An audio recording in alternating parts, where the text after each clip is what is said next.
ಮೊದಲನೇದಾಗಿ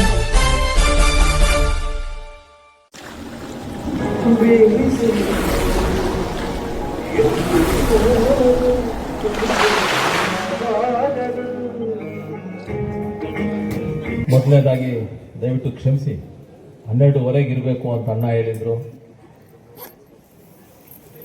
ಒಂದು ಕಾರ್ಯಕ್ರಮ ಇತ್ತು, ಸೆಂಟ್ರಲ್ ಗೌರ್ಮೆಂಟ್ ಪ್ರೋಗ್ರಾಮ್, ಅಂಗವಿಕಲರಿಗೆ ಮತ್ತು ವೃದ್ಧಾಪರಿಗೆ ಎಕ್ವಿಪ್ಮೆಂಟ್ಸ್ ಕೊಡಬೇಕಂತ ಸುಮಾರು 8 ತಿಂಗಳಿಂದ ಬೀಗ ಆಗಿಟ್ಟಿದ್ರು ನಮ್ಮ ರಾಜ್ಯ ಸರ್ಕಾರ. ಅದಕ್ಕೆ ಗಲಾಟೆ ಮಾಡಿ ಇವತ್ತು ಅಲ್ಲೆಲ್ಲ ಕೊಡಿಸ್ಬಿಟ್ಟು ಬಂದೆ. ಸುಮಾರು 1300 ಜನ ಫಲಾನುಭವಿಗಳಿಗೆ ನಮ್ಮ ಮುಳಬಾಗಿಲು ಕ್ಷೇತ್ರದಿಂದ ಸುಮಾರು 200 ಫಲಾನುಭವಿಗಳಲ್ಲಿದ್ದರು. ಭಾಳ ಖುಷಿ ಆಯಿತು. ಯಾಕಂದರೆ ಅಂತಹವರಿಗೆ 11 ಗಂಟೆಯಿಂದ ಕಾಯಿಸಿ 1 ಗಂಟೆವರೆಗೂ ಅಲ್ಲಿ ಮಾಡಿದ್ದಕ್ಕೆ ಸ್ವಲ್ಪ ನಮ್ಮಿಂದನೂ ಕ್ಷಮೆ ಕೇಳಿದ್ವಿ. ಬೇರೆ ಕಾರ್ಯಕ್ರಮಗಳೆಲ್ಲ ಇತ್ತು. ಮೊದಲನೇದಾಗಿ ನಾಗರಾಜ ಅಣ್ಣನಿಗೆ ಹುಟ್ಟುಹಬ್ಬದ ಶುಭಾಶಯಗಳು ತಿಳಿಸ್ತಾ ಇದ್ದೀನಿ. ಅದ್ರ ಜೊತೆ ಏನು ಅಭಿನಂದನಾ ಕಾರ್ಯಕ್ರಮ ಅಂತ ಏನು ಇಲ್ಲೆಲ್ಲ ನೌಕರರು ಒಂದು ಆಯೋಜಿಸಿದ್ದೀರ, ಸ್ವಾಮೇಗೌಡರಿಗೂ ಅಭಿನಂದನಾ ಕಾರ್ಯಕ್ರಮಗಳಲ್ಲಿ ಭಾಗವಹಿಸಿದ್ದೀರ. ಅದ್ರ ಜೊತೆ ಏನು ನಮ್ಮ ಹರೀಶ್ ಅವರು ಮತ್ತು ನಾಗರಾಜ್ ಅವರು ಎಲ್ಲರಿಗೂ ಶುಭವಾಗಲಿ ಅಂತ ಕೋರ್ತಾ ಇದ್ದೀನಿ.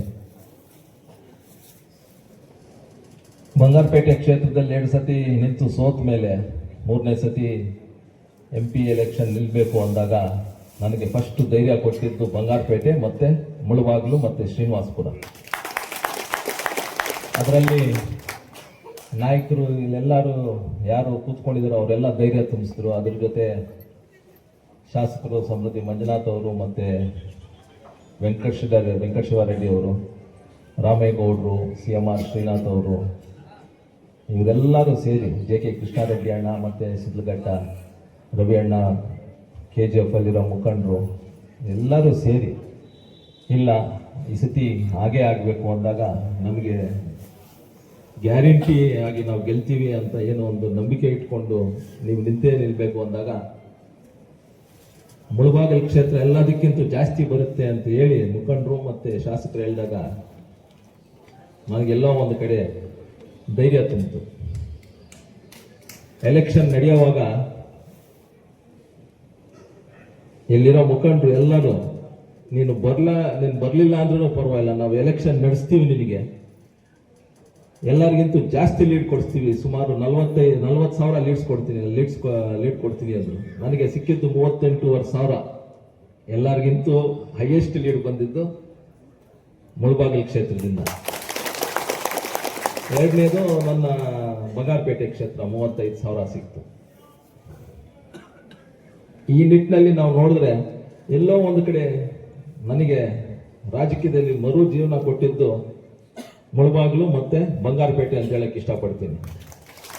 ಯಾಕಂದ್ರೆ ಇದನ್ನು ಈ ಎಲೆಕ್ಷನ್ ಸೋತಿದ್ರೆ ಮತ್ತೆ ನನ್ನನ್ನು ಯಾರು ಪರವಾಗಿಲ್ಲ ಬಿಡಪ್ಪ ಪಾಪ 3 ಸತಿ ಏನೋ ಎಲೆಕ್ಷನ್ ಸೋತೋಗಿದ್ದಾನೆ, ಮತ್ತೆ ಎಲೆಕ್ಷನ್ ನಿಲ್ಲದು ಯಾಕೆ ಅವನು ಅಂತ ಇದ್ರು. ಬಟ್ ಎಲ್ಲೋ ಒಂದು ಕಡೆ ಕೊಡುಮಲೆ ಗಣೇಶನ್ನು, ಆಂಜನೇಯಿಂದ ಎಲ್ಲರೂ ನನಗೆ ಆಶೀರ್ವಾದ ಮಾಡಿದರೆ, ಹಂಗೆ ಇಲ್ಲಿರೋ ಬಂಗಾರಪೇಟೆ ಮತ್ತು ಮುಳಬಾಗಿಲು ಕ್ಷೇತ್ರದ ಜನತೆ ಎಲ್ಲರೂ ನನಗೆ ಆಶೀರ್ವಾದ ಮಾಡಿದ್ದಾರೆ ಅಂತ ಹೇಳಕ್ಕೆ ಇಷ್ಟಪಡ್ತೀನಿ.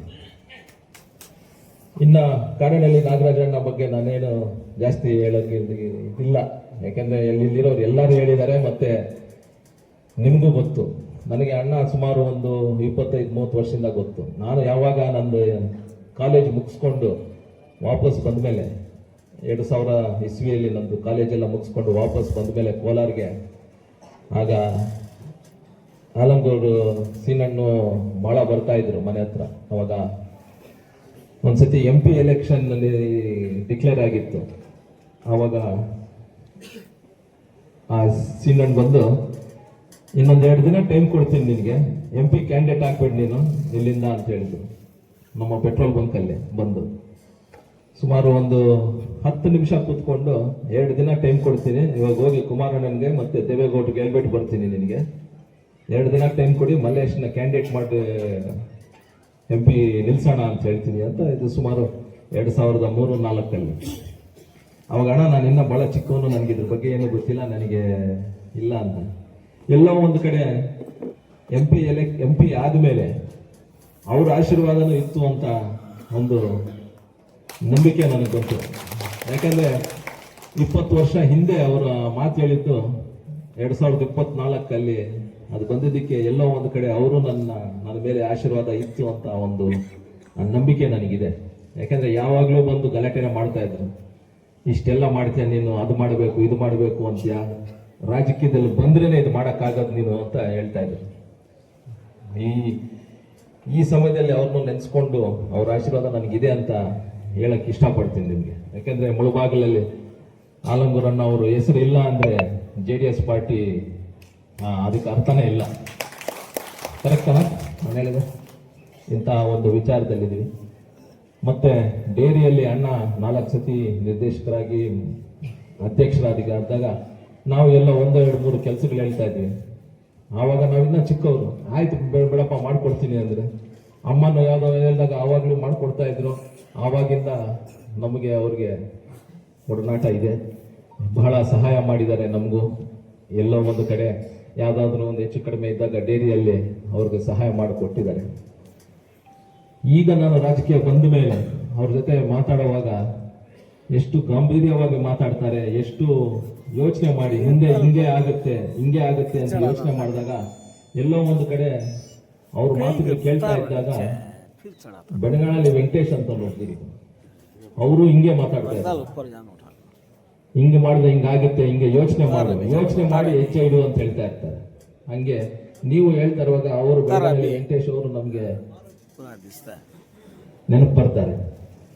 ಇಂಥ ಹಿರಿಯರು ನಿಮ್ಮ ಮುಳಬಾಗಿಲು ಕ್ಷೇತ್ರದಲ್ಲಿ ಮತ್ತೆ ಮುಳಬಾಗಿಲು ತಾಲೂಕಲ್ಲಿ ಇರೋದು ನಿಮ್ಮ ಅದೃಷ್ಟ. ಎಲ್ಲೋ ಒಂದು ಕಡೆ 15 ವರ್ಷ ಅಧಿಕಾರ ಇಲ್ಲದೆ ಇದ್ರನ್ನು ಎಳ್ಕೊಂಡು ಹೋಗಿದ್ದಾರೆ ಇಲ್ಲಿರೋ ಮುಖಂಡರು ಎಲ್ಲರೂ. ಅದೊಂದು ಗಟ್ಟಿಯಾಗಿ JDS ಪಾರ್ಟಿ ನೆಲ ಇದೆ ಅಂತ ಏನೊಂದು ತೋರಿಸ್ತಾ ಇದ್ದಾರೋ, ಇಂತಹ ಒಂದು ನಾಯಕರು ನಿಮಗೆ ಸಿಕ್ಕಿದ್ದಾರೆ. ಅವರು ಹುಟ್ಟುಹಬ್ಬ ಇವತ್ತು ಆಚರಿಸ್ಕೊಂಡು ಇಲ್ಲಿ ಸುಮಾರು 1000 ಜನ ಸೇರಿದ್ದಾರೆ. ನಿಮಗೆಲ್ಲ ಒಳ್ಳೆಯದಾಗಲಿ, ನಾಗರಾಜ್ ಅಣ್ಣನಿಗೆ ಒಳ್ಳೆಯದಾಗಲಿ. ಮುಂದಿನ ದಿನಗಳಲ್ಲಿ ಇನ್ನ ಶಕ್ತಿ ಕೊಡಲಿ ಪಾರ್ಟಿ ಸಂಘಟನೆ ಮಾಡೋಕ್ಕೆ ಅಂತ ಹೇಳಕ್ಕೆ ಇಷ್ಟಪಡ್ತೀನಿ. ಅದ್ರ ಜೊತೆ ಏನು ಇಲ್ಲಿ 3 ಜನ ನಿರ್ದೇಶಕರಿದ್ದಾರೆ, ಕೋಮಲಲ್ಲಿ ಸಾಮೇಗೌಡರು ಮತ್ತೆ ಹರೀಶ್ ಅವರು ಮತ್ತೆ ಇನ್ನೊಬ್ಬ ನಾಗರಾಜ್ ಅವರು. ಅವ್ರಿಗೂ ದೇವರು ಶಕ್ತಿ ಕೊಡಲಿ. ಏನು ಒಂದು ನೀವು ಕೆಲಸ ಮಾಡ್ತಿರೋ ಇದು ನಿಮ್ಮ ಕೆಲಸ ಅಲ್ಲ, ಇದು ನಾನು ಹೇಳಕ್ಕೆ ಇಷ್ಟಪಡ್ತೀನಿ. ಪಕ್ಷದ ಸಂಘಟನೆ ಒಂದು ನಿಮ್ಮ ಕಡೆಯಿಂದ ಆಗ್ತಾ ಇದೆ. ನಿಮಗೂ ಒಳ್ಳೇದಾಗಲಿ ಅಂತ ಹೇಳ್ತಾ ನಾನು 2 ಮಾತು ಮುಗಿಸ್ತಾ ಇದ್ದೀನಿ. ಜೈ ಹಿಂದ್, ಜೈ ಕರ್ನಾಟಕ.